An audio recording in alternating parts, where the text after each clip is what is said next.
Hi guys, welcome to the show. Have we ever had this many people? Have we? Not sure. We got I think we have. Been a while. we got loads, and just to let everyone know, when this gets uploaded, where Todd is, it's 5 a.m. I mean, that's dedication for you, isn't it? It is. Where Mark is, it's 6 a.m. So he's obviously not as dedicated as Todd, but one day he'll get there one day. But so yeah, welcome everybody to this show this weekend. So what we're doing, I don't even know whose idea this was. This you, Jam? Was this Todd? You, Todd? This was Todd, wasn't it? It was Todd. So we've mentioned like great tracks to open albums before. I think we've done that, and we've done the last track. I don't think we've ever done like what really sets an album off is two tracks, all killer, right at the beginning of the album. Track 1 and 2 are just like out of the gate are amazing. So that's the theme of the show today. So we're going to, the usual, we're going to go around the houses, we're going to do 3 at a time on the first round, then we're going to go to the last 2. Don't have to be in order of your the least favourite to favourite, that don't matter, however you want to do it. All right? So Todd, seeing as it's the earliest, I mean, what you could do your first 3 and then go to sleep if you want.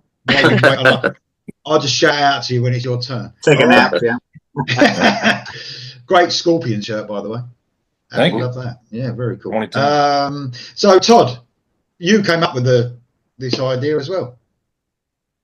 yeah, so I was just trying to, you think about, okay, you got a really great song. A lot of times an album will have their best song coming right out of the gate, and then the next song kind of, maybe takes it down a notch, or maybe it's the other way around. Is the hit or whatever the second song is amazing, and then they kind of lead into it with something that's not as good. So and you're waiting for the second song, but in some cases you get both of the first 2 songs just grab you right off the gate. And so there was several that I pulled aside, or I listed, but in order to filter it down, I really, like Lee said, it had to be 2 amazing songs at the beginning, so to kind of narrow it down a little bit, because like you said, one of them could be my favorite, and then the other one could be, well, it's a good song, but it's not, I wouldn't call it a favorite. So I really focused in on just those ones that there have to be 5-star songs in my opinion, and they have to be among my favorites from that artist. And not only, but then they also kind of flow well between them. I think that's another key thing for having a 1-2, a really good 1-2 punch right at the beginning of the album. So my first, I actually did rank these. So this will be my number 5. This is a Canadian band, and this is from 1981. And I don't know if you guys know Saga very well. This is, I think, the U.S. cover. I think the international cover is different. But the first 2 songs on here are On the Loose and Wind 'Em Up. 2 really incredible songs. I almost call them a one-hit wonder if there wasn't 2 of them. But these are the only songs really I knew by them for a long, long time, and they're so good. And just a little bit new wave a little bit, but it has a powerful punch though on these 2 songs especially. So that's my first one, is Saga. The album's called Worlds Apart, and On the Loose and Wind 'Em Up. Nice. And then we've got my number 4. I actually don't have the album, but I've got the box set. We're going to go Led Zeppelin 4. So you start out with Black Dog and Rock and Roll. I mean, that set the stage for how do you start an album and just and knock you off your feet right away. 2 amazing songs. by Zeppelin. Now they can be Zeppelin can be amazing, and then they can be kind of whatever. But those two songs on that album are so killer. So I had to make sure I listed that one. And then we've got my number three. We're gonna go with from 1984. We're gonna go with Power Slave. So you got Aces High and 2 Minutes to Midnight. And I love the way that they flow. Yeah, thank you. Yeah, that's great. I love the way they flow between them. Aces High comes out and really killer, and then it stops, and then that riff comes in from 2 Minutes to Midnight, and it just hits you. It's so impactful the way it flows between the two songs. So those are my that's my number three, Power Slave by Iron Maiden with Aces High and 2 Minutes to Midnight. Well, I mean, I see Jan had that at hand. I mean, yeah. I mean, I thought about that as well. The Power Slave one, it's brilliant. For some time, was my favourite Maiden album until someone on this panel changed my mind. So yeah, an excellent choice, that, mate. Absolutely brilliant. That Led Zeppelin album actually was the only one that my brother had. A lot of my musical beginnings started through my brother, and when I was 8-9 years old or whatever, and I used to just go and nick his albums and play them, and that was the only Zeppelin album he had actually. So it's probably my favourite album because of that alone. Right. I was never a Zeppelin fan, but that album was, because there wasn't much to play, that got played quite a bit when I was a young right. So yeah, cool. My favorite Zeppelin songs are the heavy ones, of course, and then like the bluesy ones. Yeah. And those first two are really, as heavy as they get, and they're just they're incredible. So thanks, mate. Much appreciated. Brilliant start to the show. The lovely Karen, how are you? Hello, very well, thank you. I just approached this. I've been really short of time this week, so I literally went with the first ones that came into my head, which probably tell you they're all pretty good. So my first one is, I kind of mentioned this to you, Lee, as a possibility. Some other people might have thought of it. Mechanical Resonance by Tesla. Oh, yes. I know we've talked about this album in a few different shows, but I was 11 years old when I first heard this album. I had read all the reviews about it, in Kerrang and Metal Hammer, and thought I must get it, and bought a copy of my own on cassette. Absolutely floored me, that first track. I thought, oh God, wow, this is amazing. And then Coming At You Live comes on after it. Yes. Yeah. And then it just goes on, doesn't it? Because there are no bad tracks on that album whatsoever. But they are both absolutely killer opening tracks. And I wore that old cassette copy of that album out. I literally broke it. So the next one might be a bit of rolling of eyes at this one, is Fear Inoculum by Tool from 2019. I'm a huge Tool fan, but I don't think I've ever spoken about them on here before. But that was the first album, obviously, for I think it was about 13 years. And the first track was the first single. So that was, amazing to hear that. And it is a great track. But then at number two, you've got the track Numa, which is just the most incredible track for drum nerds all around the world. Danny Carey's one of my great heroes, and I believe the Vic Firth live drum cam video of him playing this on stage is one of the most watched drum videos on YouTube. It's absolutely stunning. And there's also another great video of Mike Portnoy learning to play it on the Drumeo channel as well. And he, literally tearing his hair out trying to play this piece. It's incredible. So that's Fear Inoculum by Tool. And then again, another band I don't think I've spoken about on here, Fortitude by Gojira from 2021. That's got an absolutely face-melting opener on it, called a track called Born for One Thing. Always amazes me how Joe Duplantier can play those really complex riffs that they have in their tracks and sing at the same time on stage. How does he do that? And then the next track, of course, is Amazonia, which has got a really kind of Sepultura-like tribal feel to it. It's a song about the destruction of the Amazon rainforest, and they are a band who make a lot of kind of ecological and humanitarian statements in their music, and I really like that. I think they say some really important things. So yeah, that's my three: Tesla, Tool, and Gojira. Bit of a mixture. I was going to say that is a mixture. I could talk about Tesla all day long, as you know. I mean, that was one of the first ones that came into my head. I didn't even include it because I just someone was going to do it. Yeah, it was so obvious to me, but that was brilliant.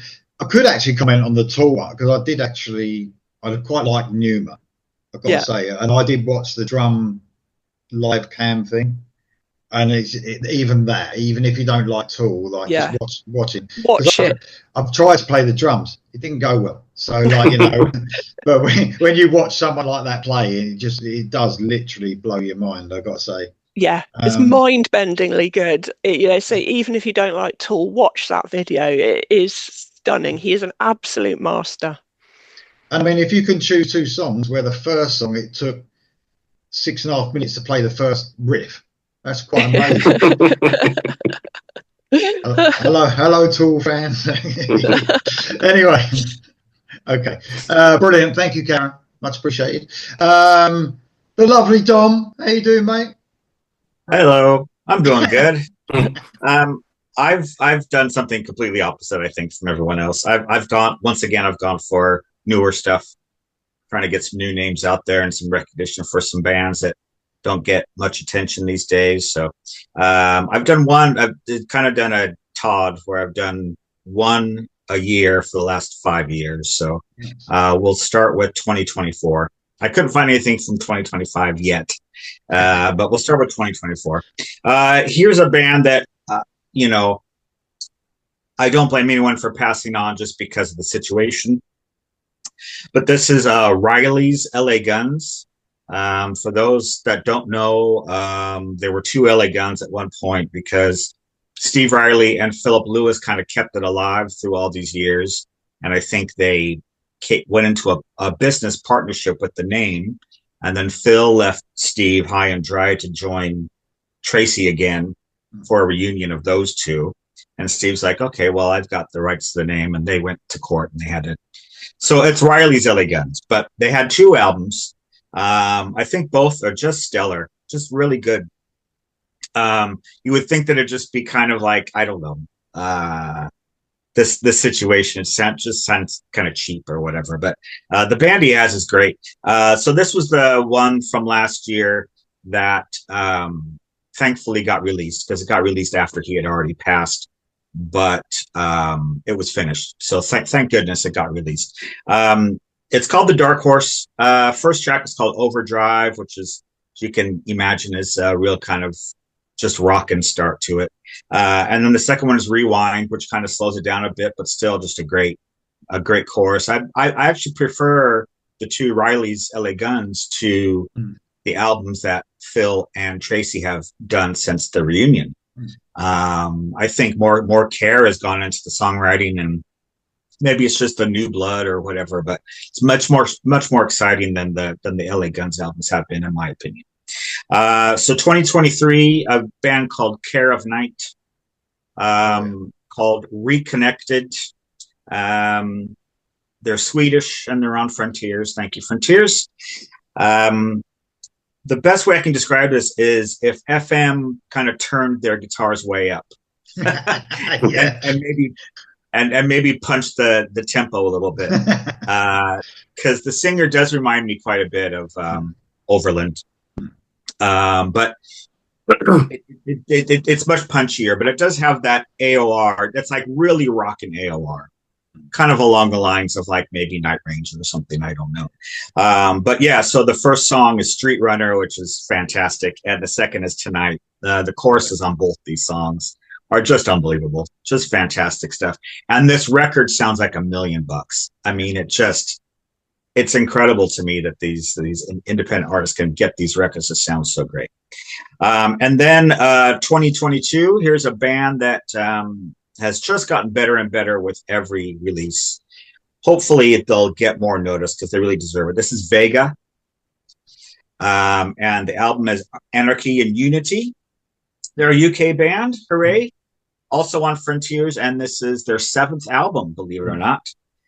First track is Beautiful Lie, and second track is Sooner or Later.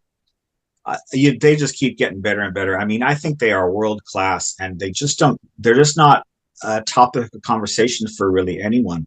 I think maybe if somebody heard maybe their first or second album, thought, oh, all right. But I think they've grown leaps and bounds. And they're really they're just at the top of the game now. So I would really recommend Vega for anyone that loves like hard edge melodic rock with great choruses. I think his voice is distinctive as well. He kind of reminds me of Gary Hughes from 10, where it's not your typical kind of high vocal, he's more kind of a tenor or baritone. Really great stuff. It all works for me. So yeah, Vega's my favorite. Great choices, and thanks for bringing the new stuff, because obviously on these shows I like to talk about the old stuff, so it's nice that someone comes and talks about all that. So I'm with you on the. Well, I heard some recent LA Guns stuff. The Tracy LA Guns weren't keen on that at all. Like I think they're ready to bring a new album out, or they just have. Or I'm like, didn't click at all. Yeah, it's too bad because I love them in their original incarnation. I just think they just haven't really been inspired. I don't think. Yeah, it sounds a bit run of the mill. Care of Night is a fantastic album. What a brilliant album that was. I'm really glad you mentioned that, mate. So there's some very cool. Vega, they're like on the edge, aren't they? They're quite well known in this country among those sort of rock fans, but never really going that step more. It's a shame. Yeah. I mean, if they played a festival, they probably played very, very early. You know what I mean? Like they don't have that kind of clout to be in the mid or the top, but I think they're on their way. Hopefully, mate. Brilliant choices. Excellent, mate. Thank you very much. Yeah, you're on. Jam, how you doing, mate? Good morning. Yes, all right. Thank you. Hope everyone's all right. Yeah, good. You had a night out last night, is that right? I went to see Whitesnake UK last night. Very good. Oh, a tribute night. Tribute band, yeah. And there's a Wolfsbane tonight, so that's what it is. Wow. Yeah, so that should be good. Unlike Dom, I've gone for all old stuff. I think everyone else has probably. Yeah, I don't think there's anything newer than 91. But I just pretty much just thought the ones I thought of first I went for, and I've got quite a few reserves because I thought Power Slave would come up, but I put it in there anyway. So I'll skip that one. But I'm going to start with 89, go for a bit of alternative metal. Faith No More, The Real Thing. And obviously it opens with a brilliant From Out of Nowhere, and then straight into Epic. I mean, Epic I've heard too many times probably now, but it's still a great song. But I mean, the whole album is absolutely fantastic. But yeah, that puncher From Out of Nowhere going into Epic is brilliant.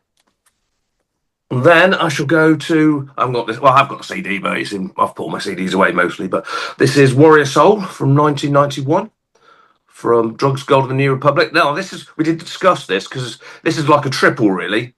But we said we didn't have to, if you have an intro, then you didn't have to count it. But for me, you've got to play all three songs at once. So it starts off with a song called Intro, but it's got vocals on it, repetitive vocal. Then it goes into Zone, which is a Joy Division cover, I believe. Not I don't know, I've looked for it before, but I'm not sure if it was just a single. I don't think it was on their album anyway. And then it goes into the title track, which is a bit of a markdown, because the second song, Into Zone, is quite punky, and then Drugs, Gold, and the New Republic is sort of more trippy. But together, those three songs just work well. But you can call it the last two if you want to skip the intro to be factual. And then my third one, going back to 1983, from Bent Out of Shape, Rainbow, and Stranded, one of my favourite Rainbow songs. Excellent. Straight into Can't Let You Go, which is excellent. Yeah, not particularly liked Rainbow album by a lot of people, but I really like it, as I've said many a time. So that will be my first three. I mean, I love the Jolene Turner Rainbow era. I know that's one band you could say, you could have a whole show about how they changed their style of music, didn't they? Massively, from it ain't like the same band. You listen to them with Dio and then listen to them with Jolene Turner. It's like you wouldn't even think it was the same band, would you? Amazing, really. I love Graham Bonnet right in the middle there. Yeah, Graham Bonnet for that one album. Yeah. Let's not forget Doogie. Oh no, sorry. Of course, Stranger in Us All. Yeah, Doogie. But I mean, the ballads as well with Jolene Turner. He's perfect at singing ballads, and I Can't Let You Go, Street of Dreams, and Street of Dreams, yeah, excellent, absolutely fantastic. Yeah. Thank you very much, Jen. Thank you. We're on to Ralph. How you doing, mate? Doing well, thank you. Hello, everyone. So my first three, I'll start with Southern Rock, and I'll give you ZZ Top, Eliminator, which starts with "Give Me All Your Lovin'" and then "Get Me Under Pressure." I should also mention "Sharp Dressed Man" is number 3. So there are 3 fantastic first songs, and I still remember when I heard it for the first time. It blew me so much away, and that was really my intro into ZZ Top. I didn't listen to them, the older stuff, before their more modern version of them came on. And then went backwards in the catalog and sort of started to explore what they had on stock on earlier albums and became a big fan. And I've seen them live, I think, half a dozen times, and it's always cool. And when they just rotate their guitars in parallel and things like that, it's just fantastic stuff that they do on stage. And and they still continue, even though Dusty Hill passed away, I think 1.5 years ago or 2 years ago. And they're still giving concerts and making music. So that's good. My next one is another Southern rock band, or I would call them modern Southern rock at the time when they came out. It's a band called Tangier. And they had 2 fantastic albums, and the one that I chose is Stranded. The first song is Down the Line, which really amazed me when I first heard it. The slide guitar effects that they use on that sound really blew me away. And then is Caution to the Wind, which is one of my all-time Southern rock song favorites. I love that band. They only did 2 albums, and then they split, or nothing else was released after that. So that is my portion of Southern rock to this show. And then I go to another all-time favorite of mine, which is Malice. And the album is called License to Kill, which started with Sinister Double as the first song. And License to Kill, the title song, was the second song on that album. And the riffs of both of these songs are so incredible. And the singing to it is evenly incredible too. And those are really all bands of my youth, and the remembrances that I have to events that I went to when I heard that music when I saw them live, really makes them my first 3. Thanks, mate. I mean, Malice were another one of the bands where they were on the edge of, didn't quite get there, did they? But they weren't quite known as well. Very cool choices, mate. Thank you very much for the first 3. Ralph had to get his Southern rock ones in before I stole them. Yeah, I could see you nodding there with the Southern rock ones, mate. So he nicked them off you. I mean, I haven't got that many more, so I'm a bit concerned. But I'm all right so far. Okay, up to Mr. Mark Clower. 6 a.m. Got up at 6 a.m. this morning. Not so bad, but I got up at 5 to be here at 6. So, oh, you're doing your hair. You're doing your hair. Yeah. I didn't have it quite as bad. I didn't have it quite as bad as Todd, so I got to give him props for that. Like he said, right now we're only 4 hours apart, so that made it a little bit easier. But I had several albums that just immediately popped into my mind, but then I decided I didn't want to pick albums where every track is a thumper. That just kind of watered it down to me. If track 1 and 2 are great, but then again, tracks 3 through 10 or 3 through 12 are all great. It kind of watered it down to me. So I left off some of my favorite albums that originally I was going to bring up. So I'm going in a little bit different direction. So I'll start off 1991. This is kind of a band that should have been a lot bigger, but they have a cult following. I think most of you know of them. Taiketo. album's called Don't Come Easy. Starts off with one of the best songs I've ever heard in my life called Forever Young. It had some, MTV play back in the day, but Danny Vaughan is just one of the greatest, I don't want to say unknown singers, but underappreciated or not widely known. Not a lot of people know that name. He was in Wasted with Pete Way prior to Taiketo. But just an incredible singer. And I think Lee can testify because you saw him last year, didn't you? I did too. Okay. Yeah. I think they're playing not Bloodstock, or someone else, Stone Dead Festival as well. I think they have a Friday night party, and I think they're playing there. So I'll see him for the first time as well. So that should be good. Okay. Yeah. His voice, from what I can tell anyway, just watching videos, is just as strong as ever. He hadn't missed a beat. So he's maintained that voice very well. The second track is called Wings. It was also a single and almost just as good. So just a 1-2 punch to start that album out.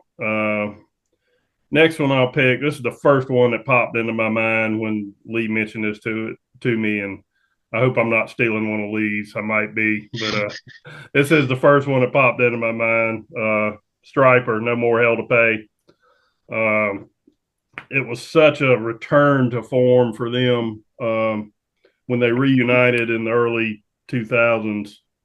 They came out with an album called Reborn that was originally supposed to be a Michael Sweet solo album. And he later re-recorded and re-released it as a solo album as he intended it to be heard. But it was very modern for the time. Did not sound like classic Stryper. Didn't have all those high harmonies and great dual guitars. Okay album, but not great. Then they came out with another album called Murder by Pride, and it was about half modern and about half kind of a return to the old style. But then when they came out with this third album after the reunion, starts out with a song called Revelation that just is one of the best songs they've ever done. And as soon as I heard that, I said, okay, they are back. They're back in a big way. They've recaptured their magic. And then they follow it up with the title track, No More Hell to Pay, that is even, dare I say, a little bit better than Revelation. It's real close, but I think when Lee and I did our very first video, which was a Stryper top 10, I think I ranked this song my number 2, and it still is my second favorite Stryper song ever. Let's mix it up a little bit and go with a little arena rock. Foreigner, Agent Provocateur from 1984. Starts out with a song called Tooth and Nail that may be I don't want to say heaviest, because Foreigner was never known to be heavy, but this song could have been recorded by any number of 80s hard rock bands. Got a great chorus, great guitar solo in it that would have fit right in, like I said, with a lot of 80s hard rock bands. And it's kind of funny that 2 great songs called Tooth and Nail came out in 1984. Yeah. Dokken had the album and the title track that also came out in 1984. And then the second track is my all-time favorite Foreigner song. It's called That Was Yesterday. Oh, yeah. Kind of a ballad, I guess you would say, a little bit elevated past ballad status to my ears, but just a brilliant song. Love that album. I saw them on that tour in 84, early 85, whenever they were here, and a great show. And I was familiar with Foreigner prior to this, because they were all over the radio, but this was the first album that really got me into Foreigner and made me a actual Foreigner fan. But anyway, that's a great choice. Yeah. Well, I just figure I'd mix it up a little bit. We don't talk too much about, I hate the term classic rock. So I'll call them arena rock. I don't like the term classic rock, because when we were kids in the 80s, classic rock to me conjured up the images of what was called classic rock back then was those early 70s. I don't want to call anybody out in case I offend anybody, but some of that stuff from the early 70s that was called classic rock back then just did not appeal to me. So I don't want to tag them with that. So I'll call them arena rock. Well, it's weird, isn't it? Because when does rock become classic? Is it an age thing? It's not a genre, is it? Because you could argue that something at the end of the 90s is now classic rock, couldn't you? I don't know. It's a weird one because we're so old. Apart from Karen, we're all old. So one of our biggest rock radio stations here, it's known for classic rock, and they're playing 90s music now. So that does it does qualify now. But, in the 80s when we were young, back then it was just hard rock, heavy metal, and now like Kiss is now considered classic rock. But whatever. There's so many titles and tags out there, but there is. It's not as bad as power metal though. That covers too much. Well, I did have Striper, but it was on my go-to if anyone else chose. If anyone else chose me others, but that is a 1-2 punch. Yeah, that I don't think they've ever beaten that.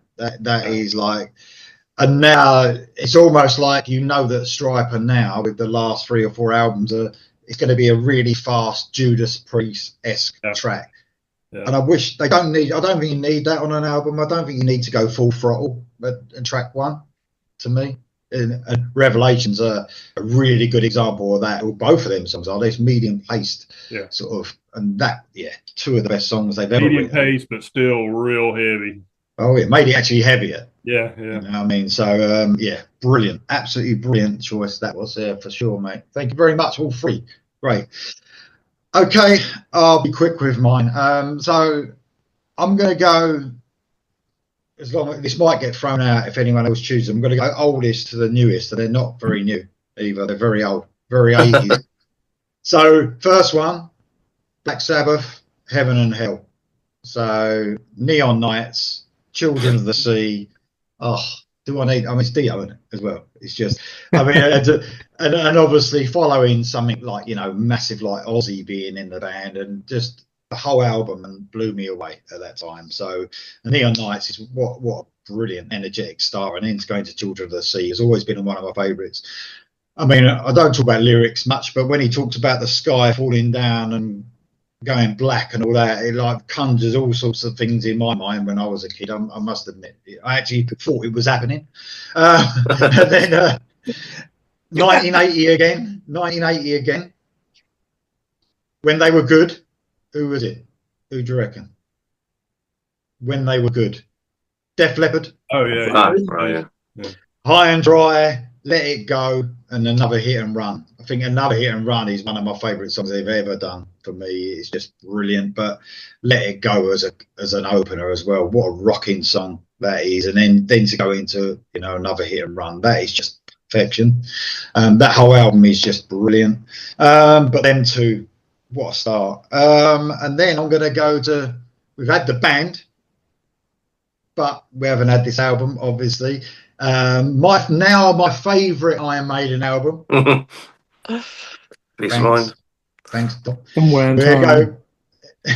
go. No, Peace of Mind, of course. Where Eagles Dare. Oh, I mean, that is just brilliant. How epic is that song? And all the machine gun and the breakdown with the guitars and and then of course we go into Revelations, which is also just an outstanding song. So that Maiden were just on top of their game, weren't they, in those years? And Where Eagles Dare and Revelations are there, and they play them now, don't they? A lot live, so just proves how good they are. Amazing album, amazing start for me. The best. I've got to say, that's the best choices out of everyone. All right. Good choices, yeah. All right, that's my round 1. On to Todd for the last 2, mate. All right. So the last 2 are actually debut albums, which is, I think, especially it's incredible that you could have such good songs kick off their first album. I know Tesla was the one when it was an example that Karen brought up, and there's some others, but it's astounding to me that the very first album that you release, you just come right out with two great songs. And so my first one's 1980, and it's fairly it's no big surprise, but it's Blizzard of Oz. Oh yeah. I don't know is an amazing way to start, just a rockin' tune, and then then of course you go into Crazy Train, and it's a song I never get tired of, even though nobody probably ever needs to hear it again, but it's I never get tired of it. So 1980 Blizzard of Oz is my number two, and then my number one. You all know that I'm a big Night Ranger fan. This is Dawn Patrol is their debut album, and Don't Tell Me You Love Me used to be my favorite Night Ranger song of all time for, I don't know, 30 years or so. But then Sing Me Away crept up and now has overtaken it. So my two favorite Night Ranger songs right at the beginning of this album, outstanding. I just love that Sing Me Away's riff, and then it has just an incredible, memorable chorus. And if you don't know the song, I recommend going and hearing it because it's just incredible stuff. And so anyway, my number one is Night Ranger Dawn Patrol. Well, I thought I'm starting to cross one of my choices out because I thought you was talking about one of mine then, but luckily enough, you hadn't. So I'm still hanging in there. But great 5 choices, mate. Thank you very much indeed. I've got 30 more here on my table. If you need one, let me know. Yeah, no worries, mate. No worries. Okay, the lovely Karen, what you got? Right, I'm going to go prog for my number 2. To the British band. I don't think I've spoken about them before. Anathema. Obviously from Liverpool. They started off as a kind of doom metal band. And then went really prog kind of around the year 2000-ish, I think. I can't remember when the album Judgment came out, but I'm going with their album Weather Systems from 2012, which is actually one of my favourite albums of all time. It's 2 tracks. One's called Untouchable Part 1, one is called Untouchable Part 2. They're not the same track. They're very different.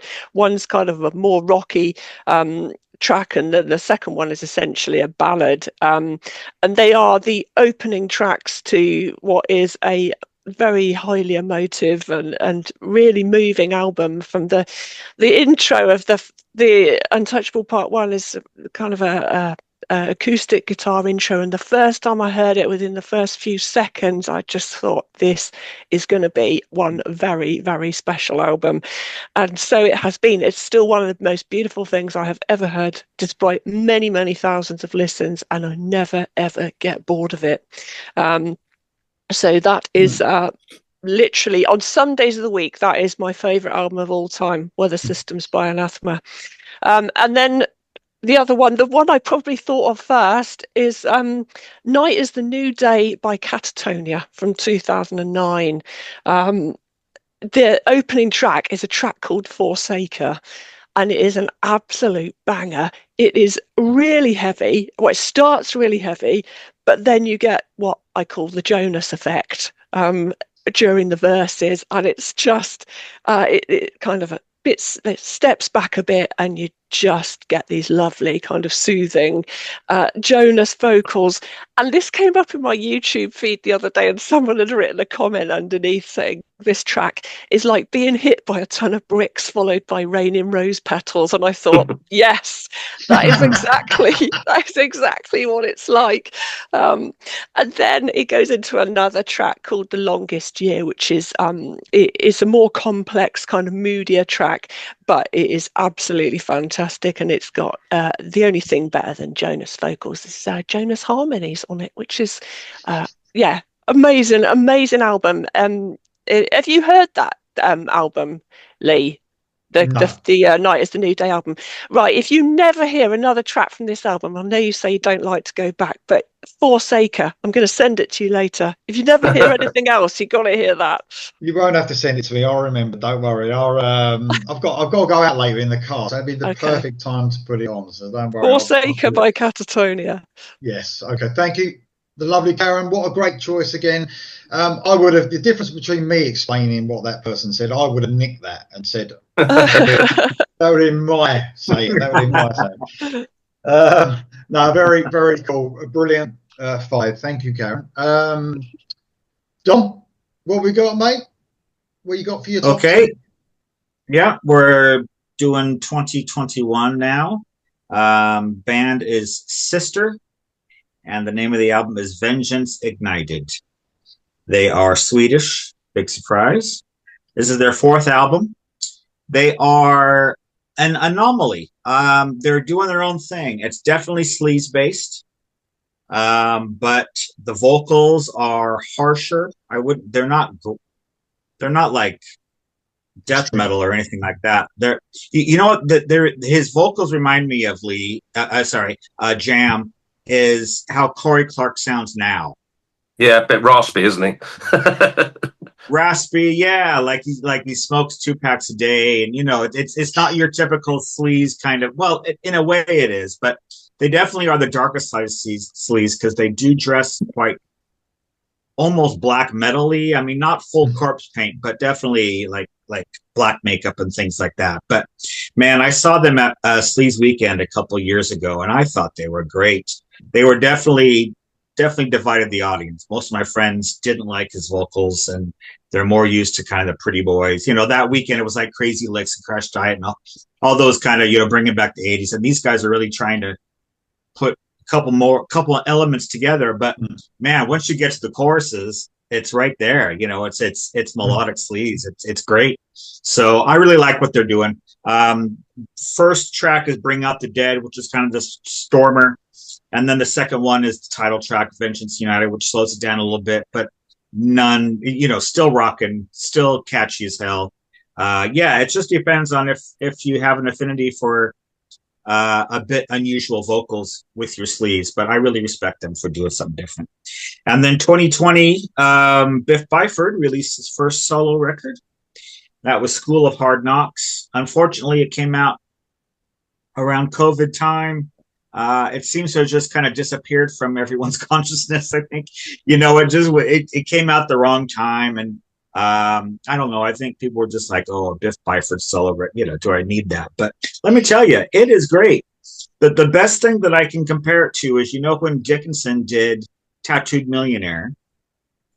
So, comes from a very heavy band and makes more of a rock and roll record, I would say. So that's what the Biff Byford one is like. It's a bit more melodic. If anything, it harkens back to maybe 80s Saxon. Yeah. Because around the 90s, they got super heavy, and they've been that way for a while. But, let's remember Ride Like the Wind and Princess of the Night and all the, very melodic stuff that they used to do. I would say that's kind of a throwback to that era, so which I love. First track is Welcome to the Show. Fantastic opener. Would have been a great live opener. And then the title track for the second one, School of Hard Knocks. The only other thing I'll add, just because we have 2 big fans, is that most of the guitar work, from what I've read, is from Opus Fredrik Åkesson. He gets everywhere. Yeah. He also plays on most of the recent Ghost albums. He's the studio guitarist on most of those as well.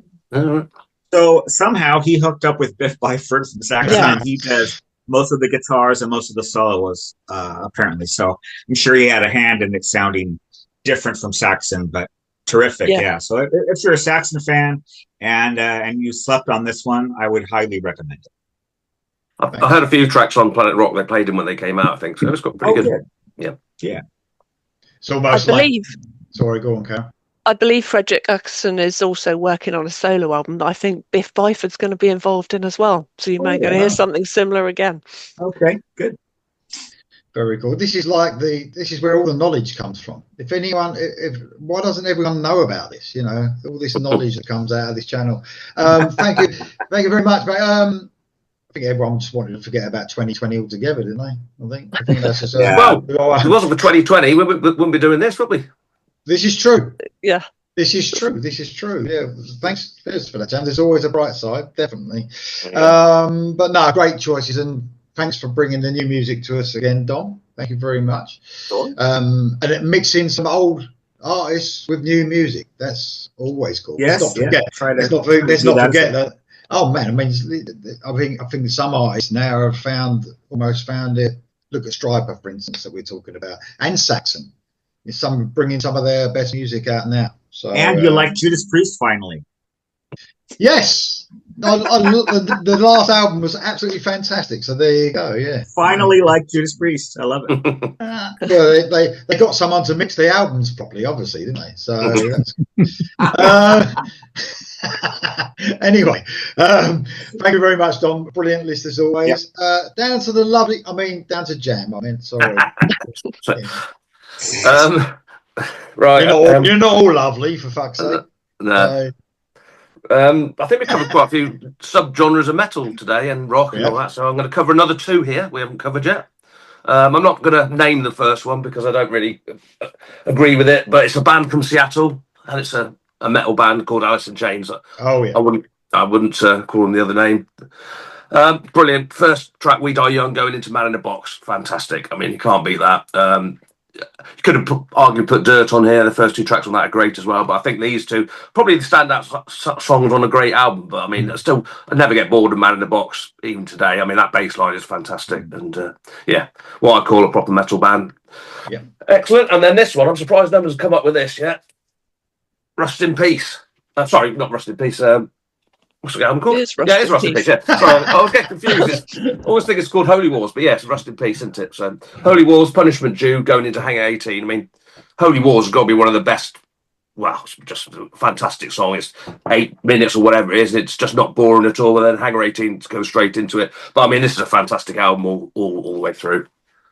So yeah, that'd be my two. Yeah, excellent. Very cool. I mean, glad you bring Alice in Chains in there, but you're right. I didn't even think about Alice in Chains, and it could have been either of those albums. Absolutely brilliant. Yeah, absolutely fantastic. I've done that loads though. Thought an album was called something else. I always think it's called Holy Wars because it's called. I always do that with Dokken Under Lock and Key, and I always think it's called. I mean, I can't even think of my favourite Dokken track. How bad is that? How old am I? Unchained the Night. Yeah, Unchained the Night. For some reason, I think that album. I didn't, just occasionally I slip up and think the album's called Unchained the Night and not Under Lock and Keys. Would have been a great title as well, wouldn't it? Yeah. They'll come out with they'll have a new song or a new album later called Unchained the Night or something. Probably. They bring them back. They do. Doc can do that a lot. Yeah, but no, thanks for that, Jam. Brilliant, bringing some of that music in there. Thank you. Back to Ralph. What you got then, mate? Okay. My first one is an album that really blew me away when I first heard it, and I was amazed to hear that Neil Schon was involved in that when I looked at the back cover. The band's called Hardline. Oh, yeah. And the album is called Double Eclipse, and it starts with Life's a Bitch, then goes into Dr. Love, an all-time favorite, I think, and then my absolute favorite, it's the third song, Rhythm from a Red Car. That's those three, I'm overstepping the first two, I know, but it's one of those albums where that blew me away, and it first introduced me also into Joey Gioli singing, who's now also singing with Axel Rudy Pell. Those three songs on a debut album, and I think Neil Schon really had the appetite to really go hard rock at one time, and that was his valve to do that, I would think. Those three songs from that debut album really blew me away. So that's my first, and the second one I can choose from 3 or 4, but I'm go for a newer one, and that is a band called Manimal, and their album is called Armageddon. It's their latest album, where they became more priest than priest, I sometimes thought when I heard it. Burn in Hell is the opener. Armageddon is the second. Forged in Metal is the third. So again, 3 songs in a row that, you can't go wrong with that album anymore, after 3 songs like that. Yeah, and I'm really looking forward to new music from them. I think the album was from 2022, so they're really up to a new one, hopefully. Yeah, and they're also a great live band. Yeah, they've just improved every album as well. It's yes, another one. Yes, the first one I didn't like very much. To finding their own path, Exactly. They grew over time, and I think this is their 3rd or 4th album. Yeah. And that is absolutely the best so far. So if that continues, I'm fine. Yeah. So Manimal is my last one. Very cool. Yeah, I mean the Manimal album. It's such a shame as well. I think that got leaked like on YouTube months before the release as well, which was a shame. I don't know if it probably doesn't really affect anything anymore in the way of record sales, but it got leaked quite a few months beforehand. But what a vocalist that guy is as well. Yeah, he can sing. And yeah, you're right about Neil Schon. I mean, he's done some of his best work outside Bad English as well. Some of his best work outside of Journey as well. So not a Journey. Not that he's no slouch in Journey, but obviously when he steps outside of it, he's very good as well. So some great choices there, mate. Thank you very much. Right. And on Manimal, just the last comment on Manimal. If you want to hear a song where you would say this must be a Judas Priest song, there's a song called Evil Soul on that album. If you listen to that, you would think this is Priest.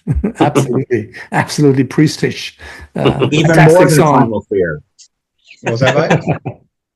Even more than Primal Fear. Yeah. If that's possible. Yeah, if that's possible. Cheers, Ralph. Thank you very much. That is very heavy as well, by the way, man. And if you want to get into it, but very melodic at the same time. Okay. Mr. Mark Clower, what you got, mate, for your last 2? Yeah, I'm just going to say Double Eclipse was one of them that I came real close to putting on my list, but I love every song on it, so I couldn't just say track 1 and 2 are the greatest, but I love that album. Yeah. Sure. Next one I'm going to go to, and I've mentioned this album a couple times in the past. This is my favorite Blue Oyster Cult album from 1998 called Heaven Forbid. Probably the worst album cover by the band. But the music contained within more than makes up for it. They've over the years they've sometimes been labeled classic rock, sometimes psychedelic rock, sometimes hard rock, heavy metal. Metal isn't always a good tag for them, but on this album they really did go metal on several songs, especially the opening track, which is called See You in Black.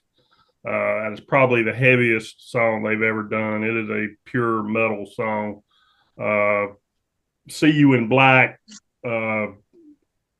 It's sang from the point of view the singer, which in this case is Eric Bloom, is singing about being in love with a woman who's married to an abusive husband, and he's singing to her, I want to see you in black, as in I want to see you at his funeral.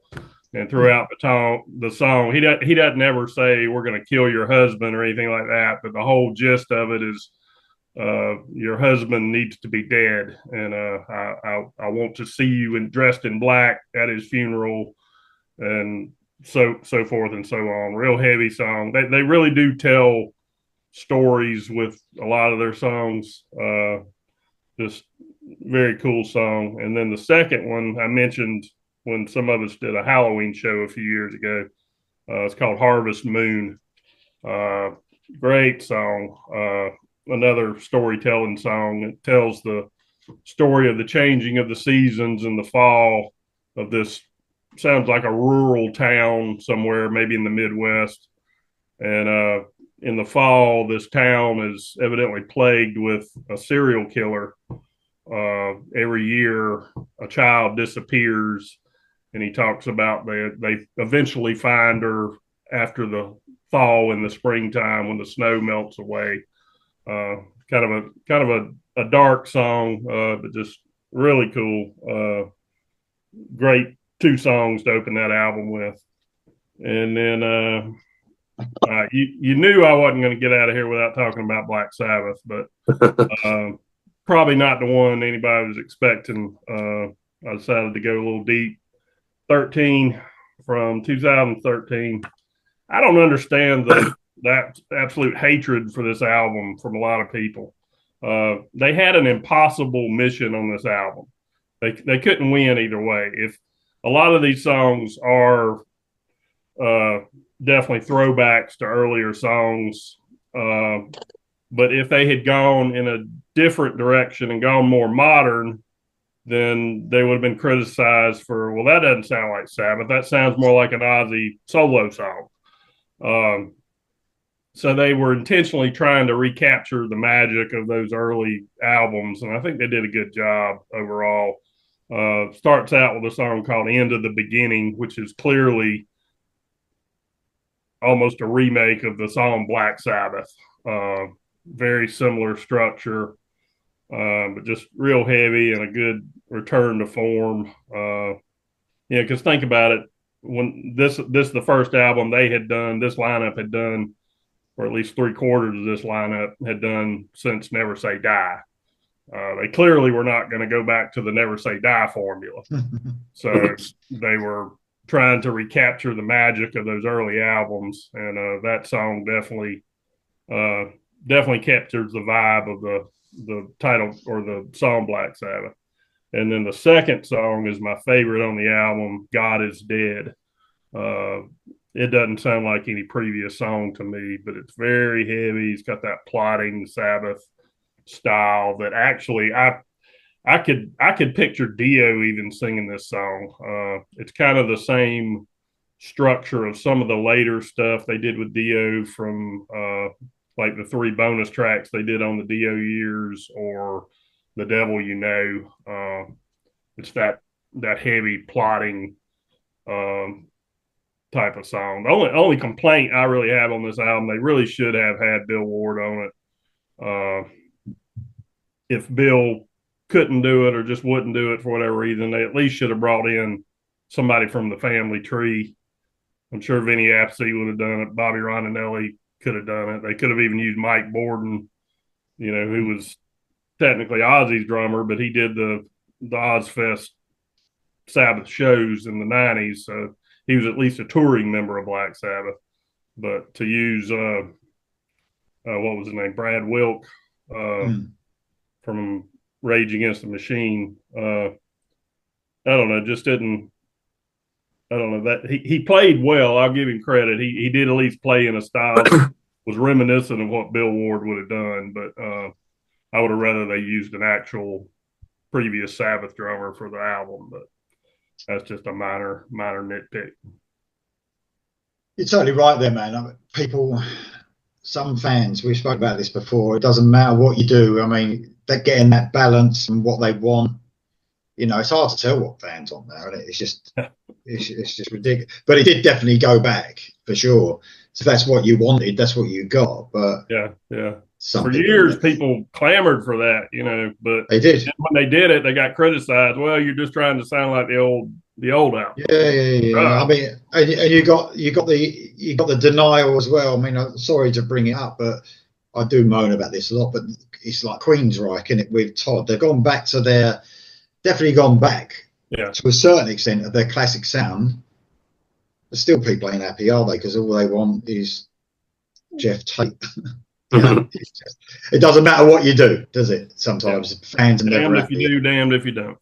Yeah, exactly. I do like that album too, the Sabbath album, man. And I thought it was interesting. At the end of the album, don't they have that rain and bell? Yeah, kind of harkens back to the very beginning of the song Black Sabbath. That's right. Yeah. Oh, I quite enjoyed some of the album. It's just it's hard to tell, like I said, what people want in it. So great choice though, mate. Brilliant choices there. I've changed my list around a bit. I had a choice, but I thought it was so obvious I might mention it if there's any honourable mentions. So the first one I'm going to go for, my number 2, if you like, it's one that was going to fall outside of that, but I just love these 2 songs. Going back even further, so I'm going back even older now. So I'm going back to 1979 and White Snake. So this is the Love Hunter album. And I just love Long Way From Home and Walking in the Shadow of the Blues. I just think they are just fantastic. Coverdale, man. Right, Coverdale's voice for me, before the White Snake album, before the 1987 album, was one of the best vocalists out there. He was still good after that, but just that he was literally just unstoppable. It's just ridiculous, his voice. Absolutely brilliant. So Long Way From Home, it's almost like a ballad, if you like, but it's just such a brilliant song. And Walking in the Shadow of the Blues is just like a galloping rock song. It's just excellent. And then my last one, I'm surprised no one chose this. I'm really surprised. So there are 2 versions of this, and this was the one that I had in the UK, the first release. And it's Wasp, their debut album. So on that, you've got I Want to Be Somebody and Love Machine straight after. Yeah. And then obviously Fuck Like a Beast was released on a later version, I believe, which I never did have. I only had this version. But I Want to Be Somebody is just probably my favourite Wasp song, actually. And then Love Machine was just so much fun. Just that album, I think it's my favourite Wasp album as well. And them 2 tracks are the whole album is fantastic, but those 2 tracks are a brilliant start to the album. I didn't think about Love Hunter, actually. That's a really great choice. That was recorded just down the road from where I live in Clearwell Castle in Gloucestershire. Really? We cool. featured it on my radio show before. Yeah, that's a great album. Yeah, I love that album. It's very cover too. Oh, he's a great album cover, for sure. When you're a kid, especially, for sure, yeah. So we can do a couple of honourable mentions if you want. I'll tell you what I'll do. If you want to do them, I'll do mine first, because all I've got. I had Striper, obviously. Because I knew that actually me and Karen were talking about the show, and she mentioned Mechanical Resonance. But then you've got the great radio controversy as well. Yes. Hang Tough and Lady Luck. Oh, yeah. Just fantastic. Then 2 songs as well. And they flow real well together too. They do. Yeah. They definitely do, mate. And then I had the obvious one that I didn't include because it's just so obvious for me, because I mentioned it last week, the album itself, I think, on the other show. It's Last in Line. So we have We Rock and Last in Line. Oh, just that's all I have to say about that. Do you want to do a couple of honourable mentions, anyone? Todd? Yeah, I'm going to do for rapid fire because I can't narrow them down. So here we go. Highway to Hell. Girls Got Rhythm. Airborne, talked about this last time. Upside Down. Running Wild. We got Alice in Chains. I had Pull the Dirt. We talked about that one. Bullet Boys. Hard as a Rock and Smooth Up In Ya. Killer. Fast Waste Trick or Treat. We got Trick or Treat and After Midnight. Great album. Oh, sure. I just dropped my mouse. And shoot, I lost my thing. Giant. Last of the Runaways is I'm a Believer and Innocent Days. Killer stuff. Yep. HSAS. Top of the Rock and Missing You. Metal Church. Oh, yeah. Ton of Bricks and Start the Fire. Thunder, Backstreet Symphony, She's So Fine, and Dirty Love. Different cover to the UK one. Yeah. And then Van Halen's Women and Children First, and The Cradle Will Rock, and Everybody Wants Some. Yeah, I thought I nearly had that one. I nearly went for that one as well. Yeah. Thank you, mate. Much appreciated. Some great choices there. I mean, that Van Halen one is brilliant. Okay, Karen, you got any? Yeah, I got a couple. I put if you're allowed to include the intro "Screaming for Vengeance" by Judas Priest. So I haven't written the tracks. Yes.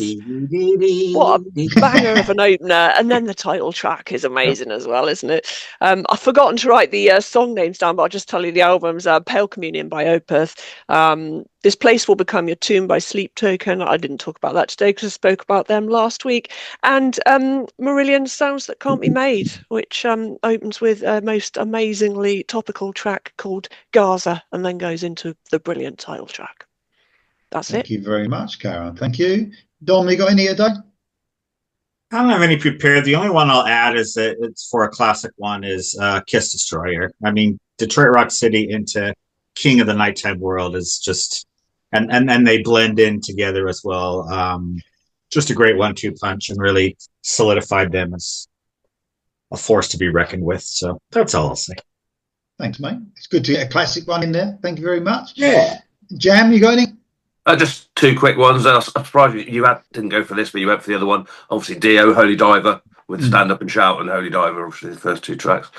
And then the other one was another triple one, sort of, but one's intro is Van Halen 1984, going 84 into Jump in Panama.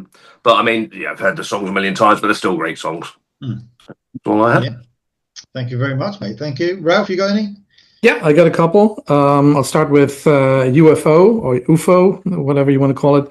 Album called Making Contact, and it has two fantastic songs, Blinded by a Lie and Diesel in the Dust. It is my favorite UFO album. I don't know why that is. It just grabs me. It talks to me. Of course, obviously, except Balls to the Wall, London Leather Boys should be on that list. Then I have the debut album from Talisman, Break Your Chains, Standing on Fire, and I'll Be Waiting, 3 in a row. And then I got Magnum on A Storyteller's Night with How Far Jerusalem and Just Like an Arrow as the starter. And the last one is Firehouse, Hold Your Fire, Reach for the Sky and Rock You Tonight are just bangers, both of them. Thank you very much, mate. Thank you. Mark? Yeah, I'll give you three quick ones. This is not my favorite Dokken album, but Race the Slate. The first two tracks are my favorite on the album. The title track, Race the Slate, and Change the World. Those saved that album for me. Red Beach. Yeah, the first without Lynch, I should say. And that's part of the reason I'm such a huge Lynch fan and still am. I couldn't grasp Dokken without Lynch at the time, and I didn't give it a fair shake at the time. I like it now more than I did then. But anyway, the next one I'll go with Ted Nugent's heaviest album, Crave Man, from 2002. This is Ted Nugent meets groove metal, almost thrash in some spots. The first track is a catchy little tune called Cluster Funky.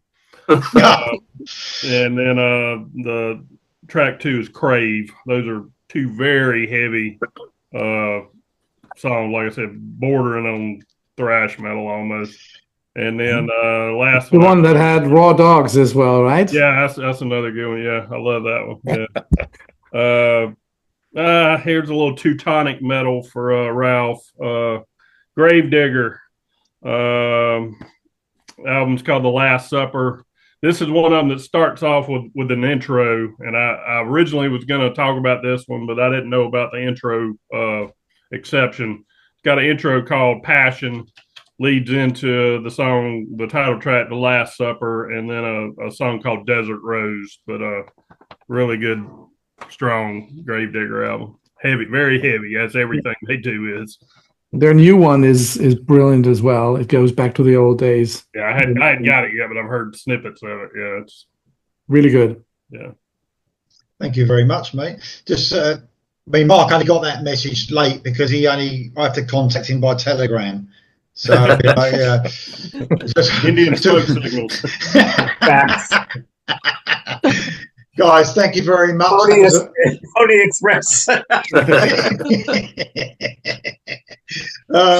Guys, thank you very much. It was brilliant. And an extra special thank you to Ralph. Sorry, I thought Ralph got up early, but he didn't. I mean, Todd and Mark, of course, for getting up at the crack of dawn to join us. It really is much appreciated. You can go back to bed. Dawn yet. It's just now getting light here. Guys, thank you all so much for your great choices. Yeah, anyone can think of their their opening albums with the first 2 tracks are belters. Put them down below in the comments section. And we'll see you soon. Pose, guys. Pose, ready? Come on, get them horns up. Thank you. See you next time.